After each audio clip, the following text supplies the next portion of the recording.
IMSA's GT-only round saw some split thoughts from fans heading into the weekend. On one hand, many fans were excited for the GTD class cars to get a chance in the spotlight and show off some of the great racing they have to offer. But on the other hand, some were disappointed that the top-level prototypes weren't present. But after the dust settled on Sunday's race, 91% of you thought that the Michelin GT Challenge at VIR was a good race. And not only that, but I think we saw one of the defining moments of the season with a championship-altering run in the GTD Pro class.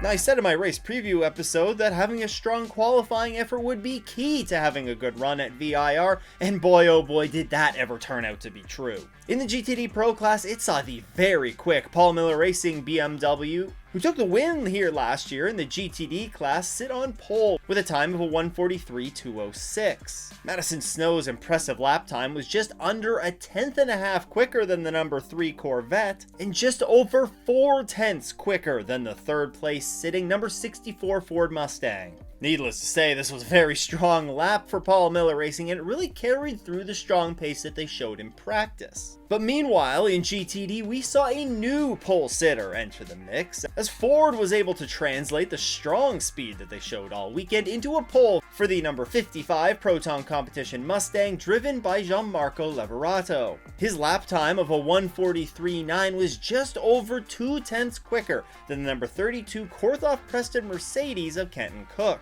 Now, I don't want to sound like a broken record here, but I just said a strong qualifying effort would set you up for a strong run in the race and would be a key to having a strong run in the race, and boy, that was very present in the GTD class. On the start, the number 32, driven by Kenton Cook, was able to take advantage of having the inside line at the start of the race going into turn 1. That, combined with some traffic from the GTD Pro cars that were ahead, allowed the number 32 to immediately jump the number 55 into the lead in GTD. From here, the race would settle into a bit of a groove. The number 32 would be able to take advantage of putting some GTD Pro cars between them and second place, the number 55, and they'd build out a pretty comfortable gap. Unfortunately, over the course of this race, we never really saw the battle for the lead really heat up again in the GTD class, but we did see some other good battles throughout the field. One car that had a strong early stint here was the number 27 Heart of Racing Aston Martin. By lap 16, they would have jumped a couple of positions from their 4th place starting spot to 2nd in class. Meanwhile, there was also the number 45 Wayne Taylor Racing Lamborghini. I mean, this is a car that's had pretty horrendous luck all season, and that really didn't continue into this race, as early on in the going, they would get the rear bumper ripped off that Lamborghini. But despite this, they still showed really strong pace in their early going. However, unfortunately for them, that rear bumper being ripped off would lead to some repairs being done under one of their pit stops and would drop them down the running order. But regardless, still good to see them with strong pace. However, perhaps the most impressive performance in this class came out of the championship-leading Windward Racing number 57 Mercedes. If you were to look this up in a textbook, it would be classified under what championships are made of. It was a great drive. They had a fairly middling race overall. They didn't start great, and they didn't really run great in the early going. And as a matter of fact, with 35 minutes left to go in this race, they were running 7th in class. And while 7th in class isn't too bad, and it was an improvement from their 9th place starting spot, they were importantly running behind the number 96 Turner Motorsports BMW, who's their only real championship threat. However, the full course yellow would be thrown for the number 70 Inception Racing McLaren, who was running ahead of them on track. They had their engine let go. And as that was happening, the number 78 Lamborghini dove into the pits. This gave the 57 a couple of freebies heading into the full course yellow period. In the final 7 laps of this race, they were able to pick up a few more spots, and most importantly, get around the number 96 Turner Motorsports BMW and go on to a 4th place finish in class. This was a really impressive run, especially in this final sort of frantic 30 minutes of the race, and now gives them an even larger lead in the GTD Championship. Before we get to the championship standings, though, it was the number 32 Korthoff Preston Motorsports Mercedes that went on to the race win. Kenton Cook and Michael Grenier would lead 32 of the 86 laps en route to this victory. The number 27 Heart of Racing Aston Martin and the number 78 Forte Racing Lamborghini, who also had a phenomenal final few laps, they restarted 7th and would go on to round out the podium. Now the GTD battles were solid, but I think the GTD Pro battles in this race were on another level. The main story in this one, in my opinion, was the top two cars in the championship. The number 77 AO Racing and the number 23 Heart of Racing Aston Martin, who qualified 8th and 9th in class. It was also a 9-car GTD Pro field. And then when you factored in the GTD cars as well, they would line up even further back than that. The race would get underway and it would not take the 77 AO Racing Porsche long to find adversity. Around the 35-minute mark of the race, they would receive a stop and repair penalty for being outside of the tire operating requirements. Generally speaking, this penalty is handed out when a team has tire pressures that are outside of the allocated range for that race. This penalty was huge, as not only did they immediately have to come into the pits to change 4 tires, but this pit stop took place outside of their fuel window, which meant that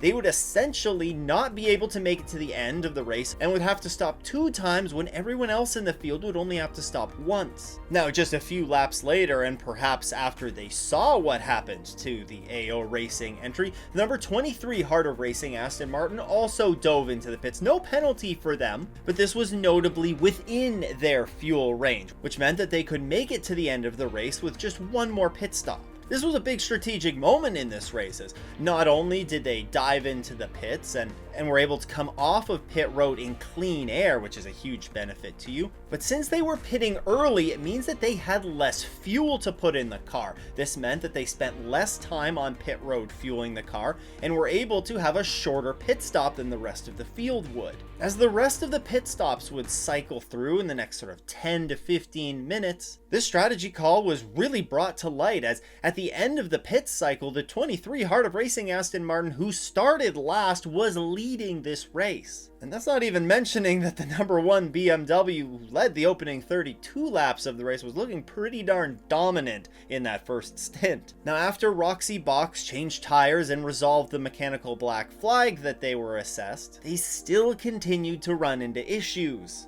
quite literally. Now driven by Lauren Heinrich, he made contact with the number 14 Vassar Sullivan Lexus, spinning them out and costing them a ton of time. Looking at the incident, it was very clearly a late lunge by the 77 leading to contact and the spin, and IMSA would assess them with a drive-through penalty, putting them even further down the running order. Meanwhile, Corvette was not having a great race either. After having some strong races the past couple of rounds, the number 3 and the number 4 would both experience mechanical issues that sent the 3 behind the wall and the 4 well down the running order. And with just 2 races left in the season, it looks like their hopes at a GTD Pro Championship are virtually over.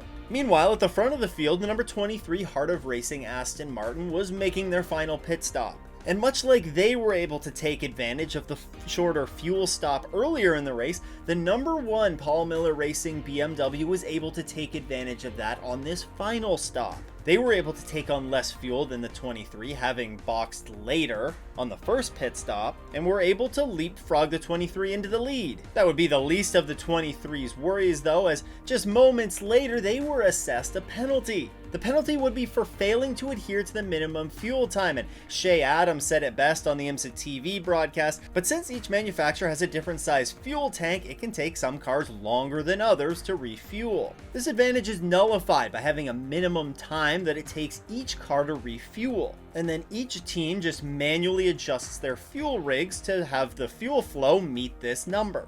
Basically what the 23 did is they filled their fuel tank faster than the regulations permitted, and therefore were handed this penalty. Now this penalty would not be race ending for them. Thankfully, due to a very strong middle stint in this race, they were actually able to come out of the pits and maintain 3rd place. And basically from here the race would settle down. That was until the full course yellow that the number 73 McLaren brought out in the closing stages, but even after the restart for that incident, the running order would essentially stay the same. Bringing it home in first was the Paul Miller Racing number 1 BMW of Madison Snow and Brian Sellers, who won back-to-back races at VIR, and their first win of the GTD Pro season. The number 64 Ford Multimatic Mustang would also have a stellar day and finally pick up their first IMSA podium, finishing second. And despite the penalty, it was still a great day for the 23 Heart of Racing Aston Martin, as they brought it home in third after starting last in the GTD Pro class. Now, before we jump over to the championship standings and discuss the implications there, let's just touch on the sports series that were present at VIR this weekend.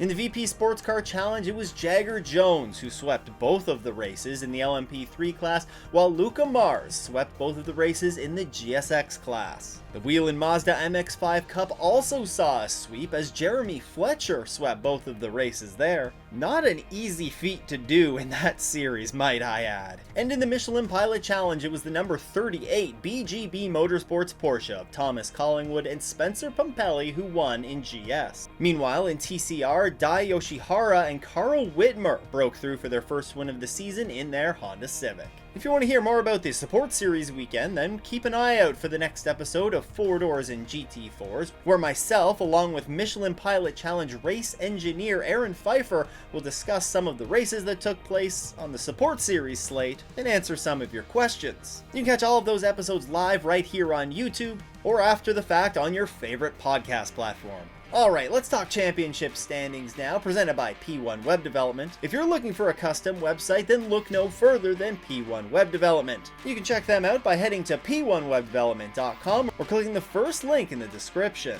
In GTD Pro, it's still the number 77 AO Racing Porsche, or Roxy, leading the way with 2,519 points. That, though, is now slimmed down to just a 17-point lead over the number 23 Heart of Racing Aston Martin. With the win, the number 1 Paul Miller Racing BMW jumps up into third, only 111 points back, and the number 14 Vassar Sullivan Lexus and number 3 Corvette round out the top 5. In GTD, I mentioned that Windward Racing expanded their lead a little bit. Well, they now have 2,698 points, which is 284 points ahead of the number 96 Turner Motorsports BMW. With the win, the 32 Korthoff Preston Motorsports Mercedes jumps up into third, with the number 34 Conquest Racing Ferrari in fifth, and rounding out the top 5, the number 27 Heart of Racing Aston Martin.